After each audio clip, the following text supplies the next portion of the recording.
So something that I think is really important is you sense a shift from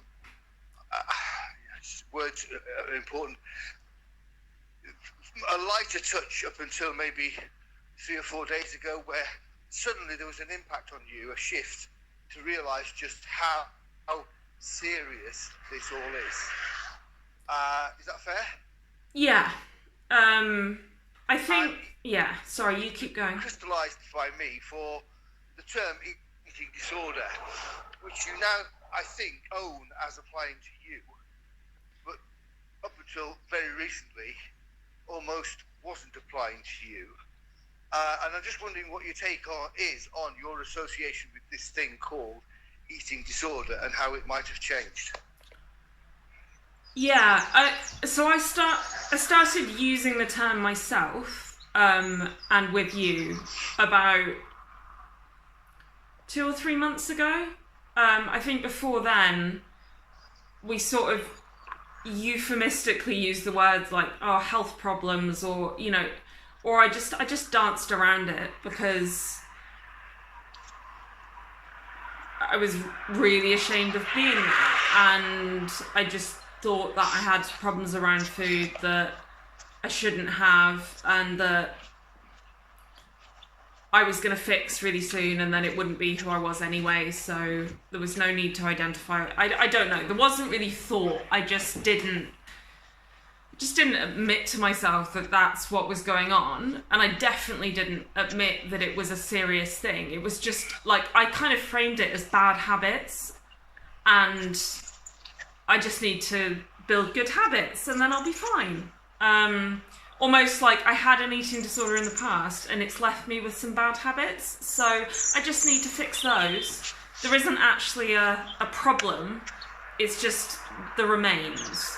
And I've said to people, like, I have admitted to people that I had an eating disorder as a teenager. I've said that, I've trotted out that line. Oh, I had an eating disorder as a teenager. And it's just such crap, because my eating disorder now is probably bigger and stronger than it was then. And I think something that really was a big reality check last night, or yesterday afternoon, was that I looked up the diagnostic criteria for eating disorders, and I've never done that. I do buckets of kind of educating myself about scientific stuff, health-related stuff for my job, and I've never educated myself about eating disorders. Probably in hindsight, because I just didn't want to know, I didn't want to identify with it. I wanted it to be other, over there, kind of, just, it was just in an I don't go there area. So anyway, I read the diagnostic criteria, and I kind of, it was surreal, because I realised that I do just about everything on the entire list. So it's not just that I've got one isolated eating disorder. There's almost no behaviour that classes as an eating disorder that I don't do, and it's not even that I did. Like, most of them are still current. And apparently there are names, you know, things like the chewing food and spitting it out again. Apparently that's on there, and it was just the combination of that, and then that TED Talk and a few other things I've listened to recently talking about the statistics of, you know, the death rates, like the kind of, I mean, and I don't feel like that's where I'm heading, but, well, it's not, it's more than that. That is not where I'm heading. But... Yeah, if I could just cut in there to say that, yeah, you know, I'm startled by the death rate too. Yeah. And you just said, I don't think that's where I'm heading. I just want to say that probably anyone who's died as a consequence of their eating disorders would probably say the same. That's not where I'm heading. Yeah. Yeah. Just got to... Yeah, you're right. And I mean, the truth is that about, I don't know, 5-6 years ago, in my mid-20s, I did feel suicidal, and I wouldn't have admitted it at the time, but this was why. And thank God I'm not in that place anymore. Maybe that's more rationalization, but I'm not. I don't feel like I am, and I haven't been for a long time, but that's real. And can I come in with a couple of questions before I lose them? Yeah. Is that all right? Yeah. It's to do with what you've been talking about. I've kind of got mixed views here, so I'd really like to know where you stand. It's about the power of labels. So, in a sense, eating disorder is a label. Yeah. And one of the things I'm very aware of is that when you give people a label that they identify with, then there's a bit of a self-fulfilling prophecy potential that they start to deliver and live their label. Yeah. On the other hand, recognizing what the label stands for and how serious it is, and that you at last identify with that label and its seriousness, kind of magnetizes you to realize that it isn't frivolous and trivial, and you can't just rationalize it away. So having an awareness of the label and what it means actually is helpful. So I think sometimes the label is unhelpful and sometimes it's helpful. And I'm wondering if you understand what I'm getting at, what you feel about the label eating disorder and your relationship to it. Oh my God, completely. I basically have two really strong feelings in both directions. So, I really strongly believe that until I identified with having an eating disorder, and a bad one, that I wasn't in, until I'd realised that, which has only properly happened in the last couple of weeks. I just wasn't in a mental state where I was going to get the help I needed, and allowing myself kind of the space to do what I needed to do to get better. So that's one side. On the other side, I don't know how right I am about this, but I feel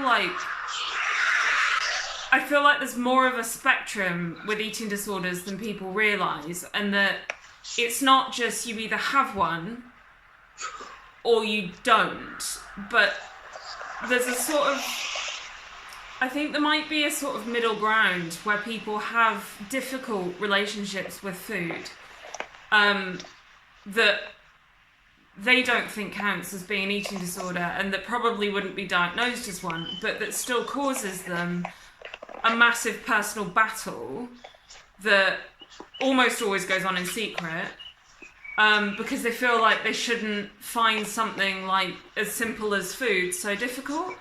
And I think that can be really unhelpful. And I don't know, I think that when I look at most of the people in my world, not that there are that many of them, but friends especially, I can think of a lot of people who I think have difficulties with food. And I'm not really sure how the labels play into that, but maybe labelling eating disorders as this kind of, I don't know, like, unless the problem is really extreme, it doesn't get that label. But then if you take me, like, I didn't think the label applied to me. And if someone that literally ticks every box on the diagnostic criteria, I mean, that list to me now just looks like a laundry list of everything I struggle with.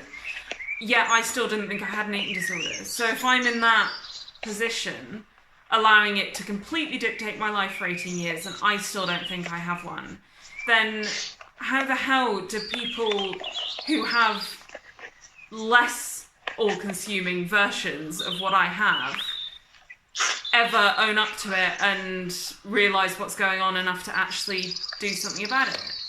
And I'm guessing they don't. Yeah. And you've said on other videos you have a tendency to normalise. Yeah. And for me, simply, that's almost inevitable, because if it's normal, it gets normalised, you know. But what I do isn't normal, I guess. Yeah. But it is for you, because it's your lived experience. Yeah. Yeah. I guess that's the Most only... people don't. Normalising it is Sorry, the I only way that I can allow it to continue. Yeah, absolutely. And I think when we think of normal, I may be wrong about this, but I think a lot of people, when they think about normal, they mean normal for them, not normal versus the rest of the population. Yeah, I think you're probably right. But I think maybe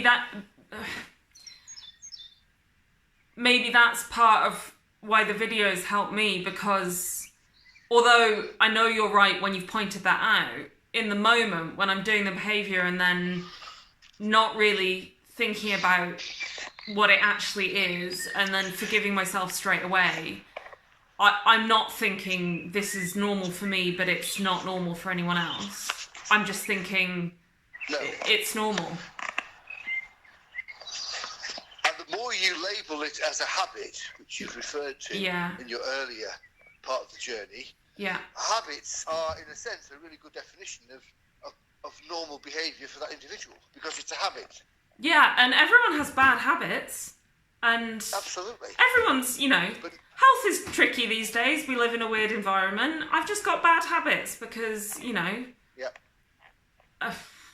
yeah. And that dialogue is never going to end up with me booking an appointment with an eating disorder specialist and actually fixing the damn problem. Yeah.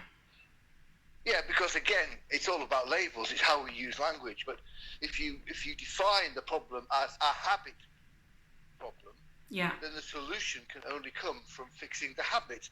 Whereas in fact, it's a much deeper condition, and it needs different strategies that are nothing at that time to do with, the surface of habits. Yeah.